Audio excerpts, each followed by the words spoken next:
give me the strength of Bo Nix. Amen.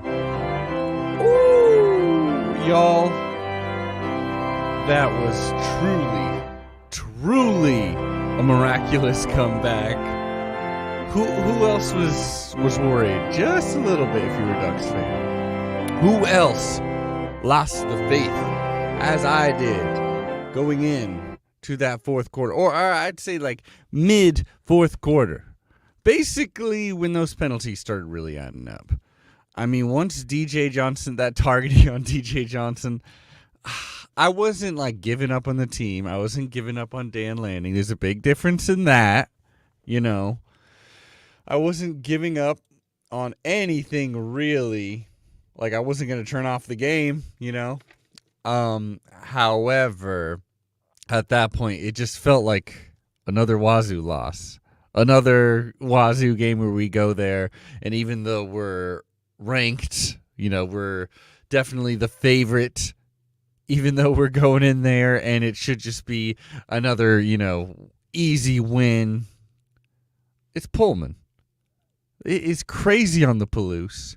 Jake Dicker is really doing a good job.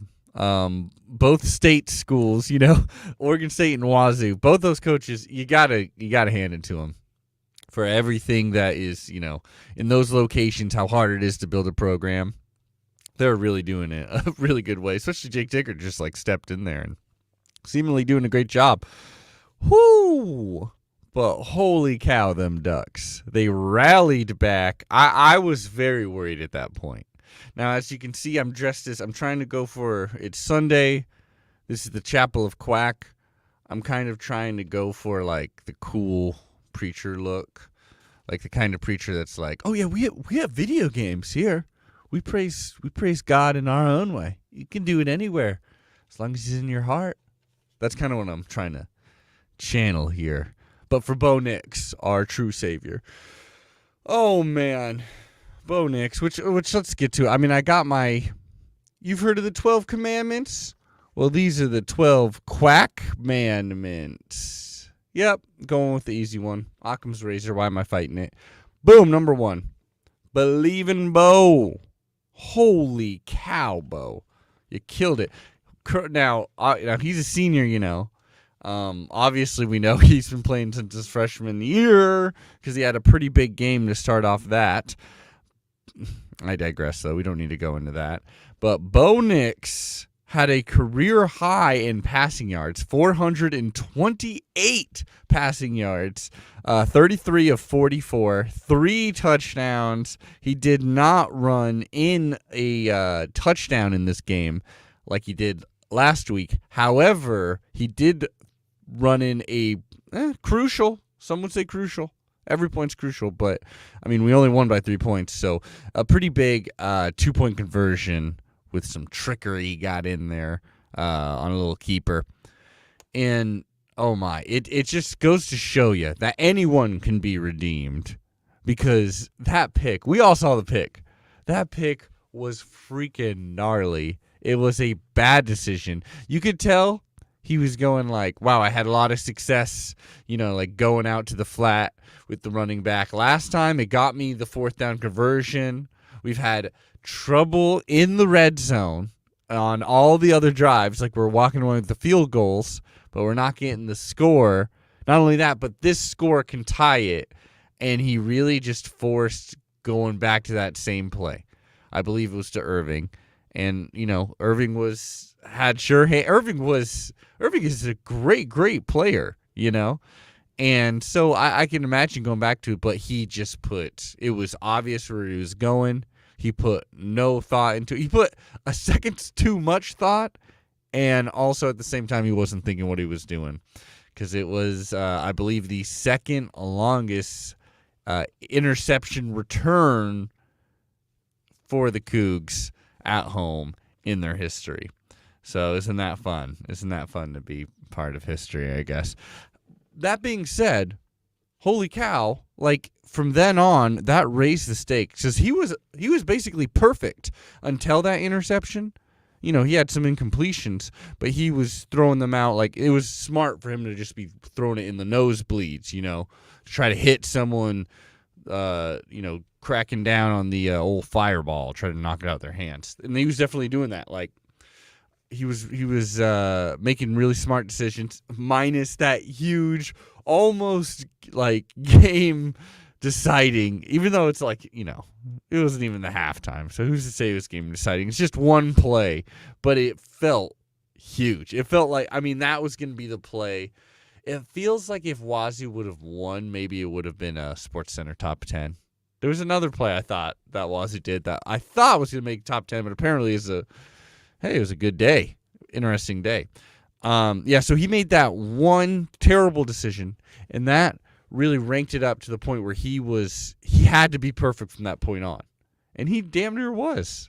There was like a couple drops, but and again, he like bailed it out, but accuracy-wise, he was on point, making good decisions, taking what they give him, picked up like a good 60 yards or something like that on the ground.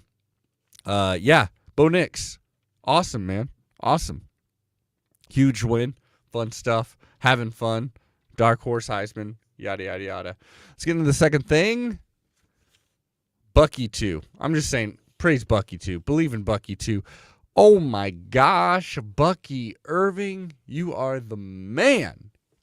You are, absolutely, I can see why you've won over this running back room. That being said, I'm not throwing any shade to Cardwell. We all miss Cardwell. We're like, where is Cardwell? I get it. Same with Dollars. We're not seeing him as much. Cardwell is apparently injured, not terribly injured. Like he's suiting up and stuff, but he's not playing. But Marquise Irving is doing amazing stuff out there. Sorry, Bucky Irving.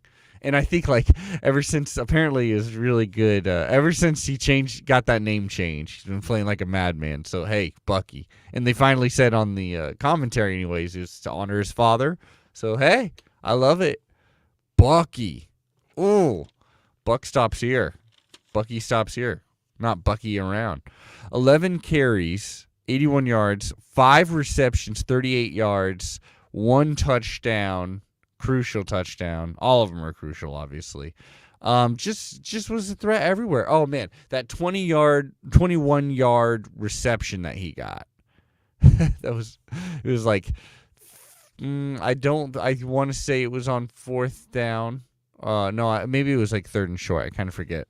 But that was a huge damn moment. I'll look it up in a little bit. That was a crucial moment because we were down 2 scores at that point.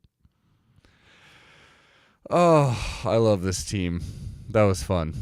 Bucky Irving could be the most. He's definitely the most, our biggest threat right now on the whole offense. We made the whole offense out of Bucky Irving right now. I'm not complaining. Troy Franklin is clearly our best wide receiver. Really impressive stuff out there. Talk about balance, am I right? Stayed up. Got the score, baby. 5 receptions, 137 yards, 1 touchdown. The longest reception was for 50 yards, and I bet you remember that one. But he had a lot of really good catches, really crucial catches. And it's clear when we need a deep threat, when we absolutely need it, he is going to be one of the targets, as is Bucky Irving as well, because he's got them hands. Yeah, he's got them hands. Whew. I'm so excited for this offense. I'm excited for it, y'all. I'm gonna get into, the troubling part because it wasn't all rainbows in this game. Yeah. Oh, sorry, I forgot. Troy Franklin is blessed. That is my third Quack commandment. Troy Franklin is blessed. Bless you. Blessed be thy Troy Franklin. Number 4, Duck D fights on. Now, it wasn't a perfect game. It's never a perfect game in Pullman against the Wazoo Air Raid. I know this Wazoo Air Raid is different, but still, you got to prep for these things differently. This is the first time, really, that Dan Lanning, it certainly is first time he's doing it as a head coach because it's his first season as a head coach. But, outside of the times he's gone against Mike Leach, I am assuming he went against Mike Leach, down there while he's in Mississippi State. I'm assuming so.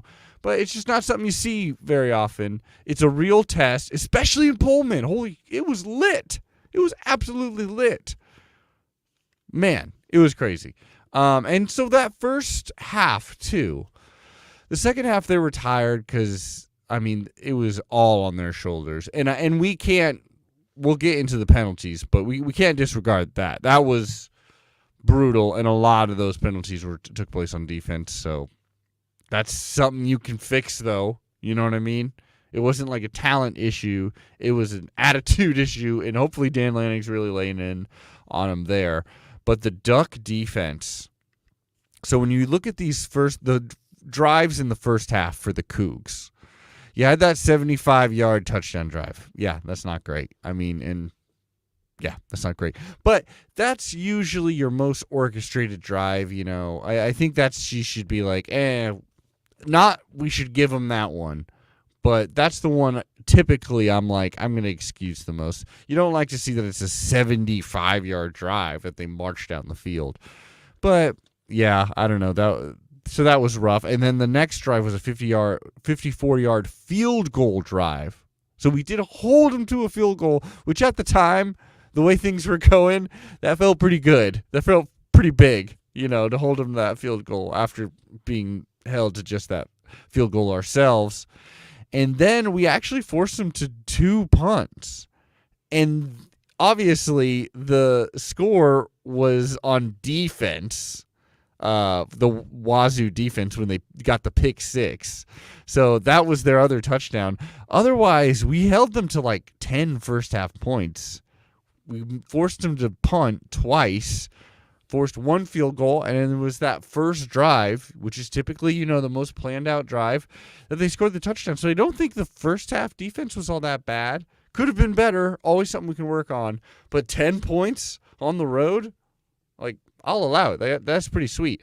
They definitely kind of like broke down a little bit in the second half. But at the same time, if you're going to be an optimistic Duck fan, which, why not? We just won. Let's be a little optimistic here. They really rallied late. And they were tired, and, you know, they were down DJ Johnson, and morally it must have been pretty tough after those penalties, you know, even, like, being on the field, seeing your offense go down there to the red zone so often and not score, but then to late in the game rally, and then to even have that, like, awesome play that Mace Funa does to seal the win. That's a big perk for this very young defense. I mean, they did not play a perfect game, but they rallied when it mattered. Again, they are young. Dan Lanning's young. This is his first season. I'm more praiseful for that. I mean, so much you can clean up. So much. Oh my gosh, so much. My next Quack commandment: 0 sacks. Amen. 0 sacks. 0 sacks against a team that entered the game with 14 sacks. That's pretty cool. That is pretty cool, and that is because our O-line has allowed 0 sacks the whole damn season, even going against Georgia, even going against powerhouse Eastern Washington, the greatest team in the world. We all know it. Don't at me. Even going against BYU, which isn't exactly like a sack-happy school, but still, 4 games we have not allowed 1 sack. That is very cool. That is allowing Bo Nix. I mean, this is what we were saying in preseason, though, right? This is one of the reasons why we shouldn't just, like, treat Bo Nix as a laughing, like, stock kind of thing, where we shouldn't just, like, treat him as a meme, like, because we got the bad parts of Bo, and we saw, you know, one really bad decision here that you wouldn't assume a senior would make, but he's also, like, immortal. I'm getting really annoyed of all the people being like, it's just the laziest thing in the world for them to be like, oh, Bo Nix, sometimes he's really good, but you know that Bo, then he makes bad decisions, or then he'll make some crazy mistake. It's like, yeah, that's being a quarterback. Most quarterbacks aren't good enough where you're like also making those great plays.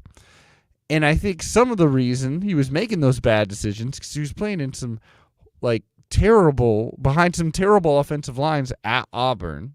Here, he hasn't been sacked yet. And we're not playing against SEC defenses anymore, which is pretty nice. But still, he hasn't been sacked yet. That's going to help us out so much. Let's keep it up. Knock on wood. Hail Marys, do whatever you got to do. Because the main thing is we want our offensive line, our veteran offensive line, to stay healthy. So, yes.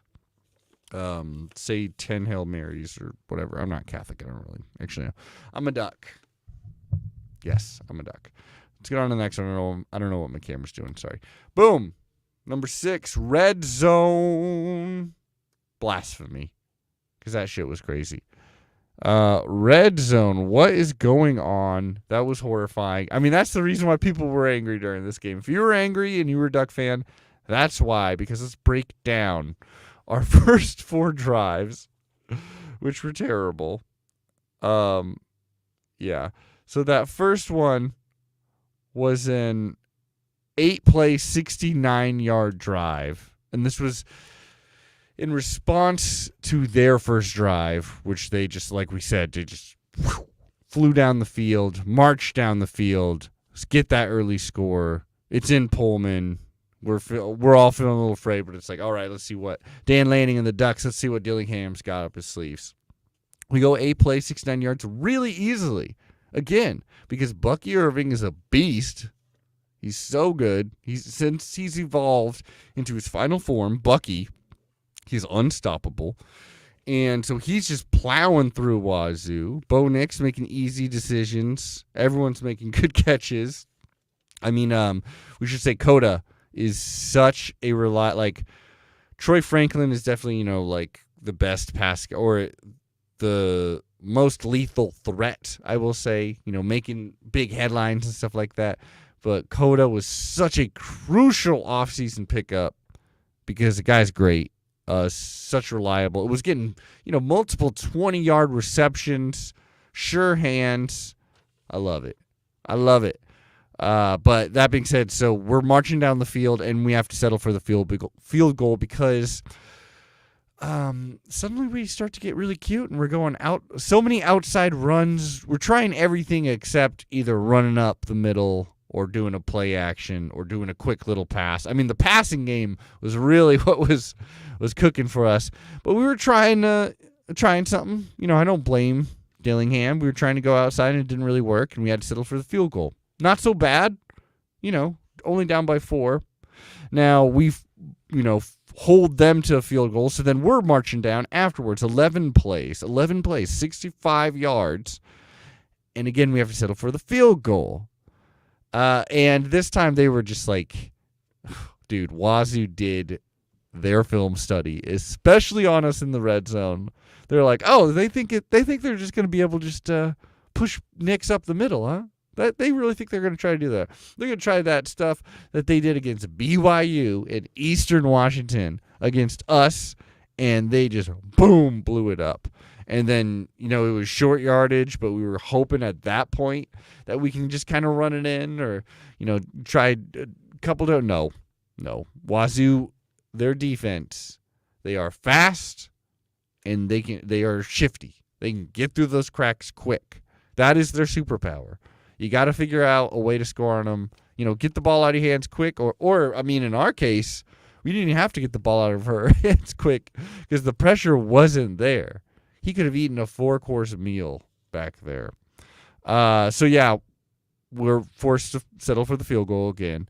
Then we're looking to tie the game, and that's when the pick 6 happens. I would have loved for a field goal there, but no, that's when the pick 6 happens.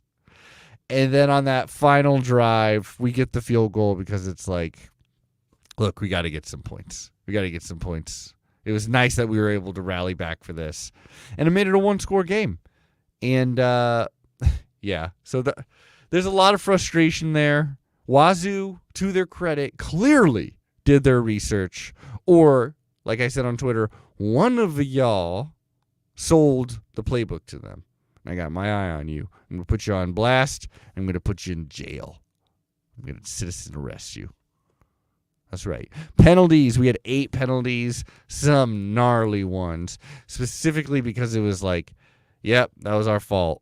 And not only that, but it was like, yep, that really killed the defensive momentum that we had built up so many times. Oh, my God. I believe I got all 8 of them written down because I tried to write them down mid-game. We had a false start on our first offensive drive, Amave Lalu, right? He got called a Big Salah. He got called on the false start. Didn't completely matter all that much. Didn't kill us. Actually, the offensive line played a hell of a game, so it was all right. Big Salah, you good.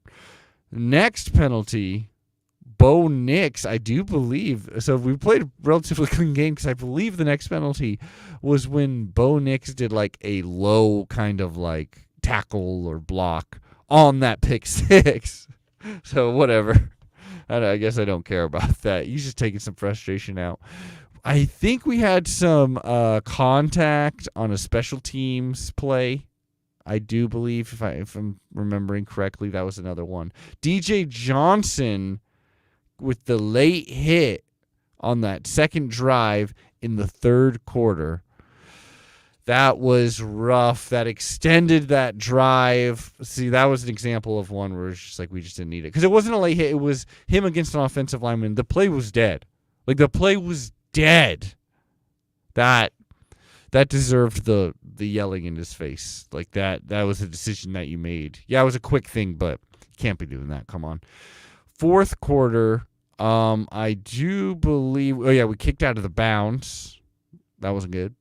And then we had a delay of game.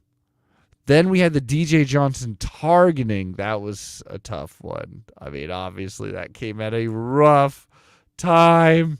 And then Dorless with the roughing the passer, and it felt like we were done for. We were about to go down 2 scores.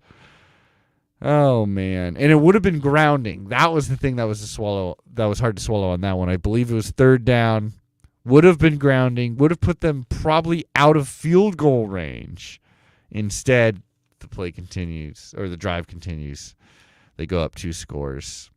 Rough, some bad penalties, stuff that you can easily fix if everyone takes a chill pill. Let's get into the next one. Penalties. Well, luckily I didn't think of a fun pun or anything. Come on, Adam. Come on, Chapman Shamail. Number 8, pressure. Under pressure. I got to stop right there. I don't want to get sued. Pressure. I'm talking about from the Ducks mainly because there was no pressure. No pressure for Bo Nix. He was fine. Pressure from above and everywhere. Because we actually got in the backfield a lot more. I'd like to have been even more so. But again, this is an air raid. It's a hard thing to pick and choose when you're going to go full out and get them. Because if you get them, if you send too many times, too many men, too many times, they're going to find the exact location in the field that is vacated. And it's a quick, 5, if you're not tackling right, 10, 20, touchdown kind of situation. So, I mean, that's what we were going against. But I like the pressure we had. We had 2.5 tackles for a loss from Sewell, and he got a sack. Overall, we got 11 tackles for a loss and 4 sacks. DJ Johnson, he had an up and down game. Because he did have a couple of really good plays. 2 tackles for a loss, 2 sacks. Same thing. But, Justin Flo, he also got, I believe, a tackle for a loss. Jeffrey Bossa. Oh, man. Bossa had himself a game. Led in tackles. Had double-digit tackles. Had a lot of big plays. Really good. Also want to shout out, this is not the time, I guess, but I just want to shout out because I don't think I have a spot for him right now. Bennett Williams. Remember when he deflected that pass? I believe afterwards they got a huge, play, but that pass was great. I love that pass. We also got Jordan Riley, Brandon Dorless, Taimani, Rogers, Funa, Bridges. They all were in the backfield at least once.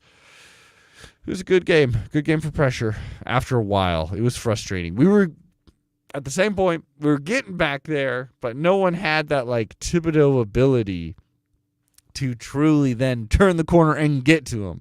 We were breaking through, and to Cam Ward's credit, but also we got to be finishing. It was so close, and there's so many times against other teams this season already that we've seen that. So we just need that finishing move. Come on, Luke Boy.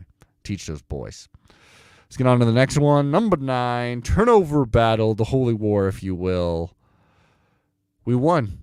We won the turnover battle, which means overall we're winning the turnover battle. If I was smart, I would have written it all down. I cannot remember it off the top of my head. But I remember we were 0-2 versus Georgia. And then I don't think I'm going to remember. I don't think we had any turnovers except for Ty Thompson through an interception in the third. I'm not going to do this off the top of my head. But for this game, we won 2-1 because, well, of course, we had the Bo Nix pick. That looked like he was going to doom us all, even though it was before the half.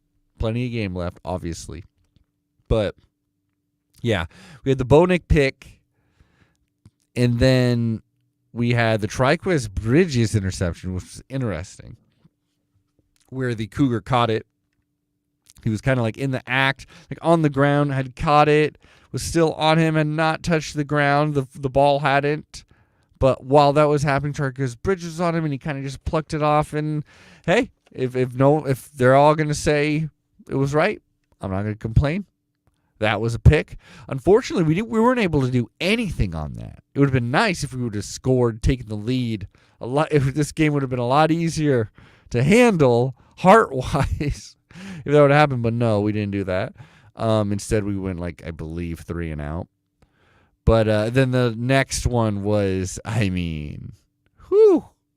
the one of the plays of the game, if not the play of the game. Hard to say what the play of the game is. Probably not. This was icing on the cake, so it's not play of the game. But Mace Funa, maybe for Duck fans, for homers, it's play of the game.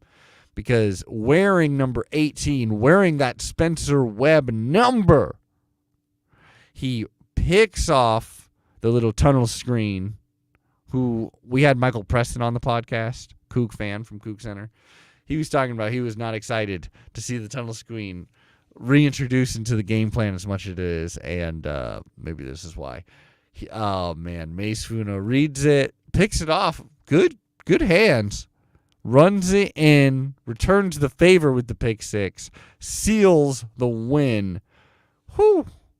I believe we are in the plus for turnovers this season. I'm very certain of that. Should have known it, but sorry, y'all. Number 10, miraculous moments. Well, Wazoo had their fair of miraculous moments, didn't they? They had the pick six. Yeah. I'm going to stop talking about it. Yeah.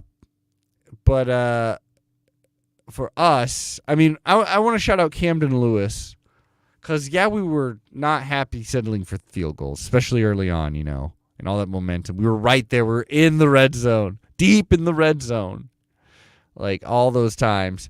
But we had to settle for field goals. I wish we would have settled for a field goal instead of the pick six, obviously. But I just want to shout out Camden Lewis. Hit all those field goals. Hit all the points after, which we all know are not a sure thing.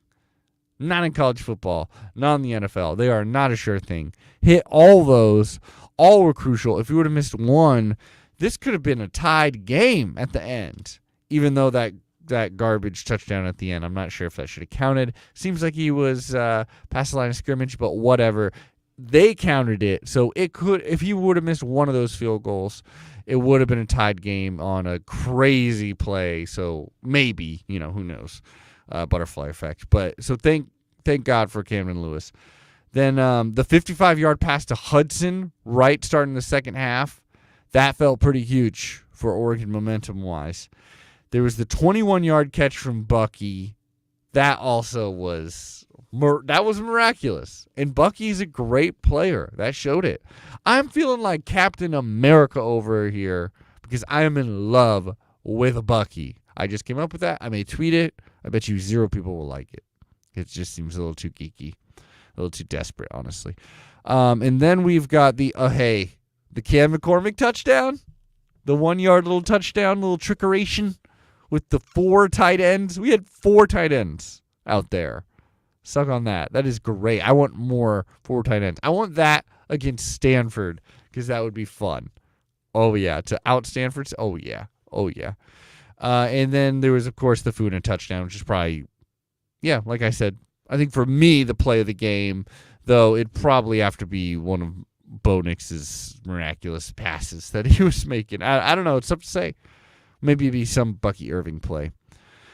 And let's get into here. 11. Everyone, I know there's so much we can complain about. There's so much they need to work on. I totally get all that, Duck fans. But there was a 29-point fourth quarter. We should have scored a bunch of points in that first half. This actually could have easily been a blowout. If you take away the interception, if you trade one of the field goals for a touchdown, then this game is, probably a lot more in hand for the Ducks. But it wasn't. But what did happen is we scored 29 points in the fourth quarter, including that pick six, including the 2-point conversion from Bo Nix, including that fun play to Cam McCormick.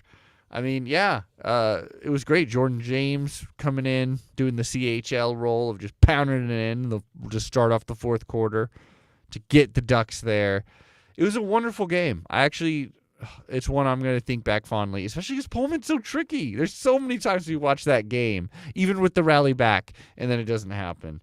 So my number 12, as always, we all know it, right? We all know it. It's like saying amen at the end of a sermon. Oh, I forgot. So this has been going on the whole time, huh? There we go. As always, it is Go Ducks! See y'all next week. Mario to be with you. Bye, y'all.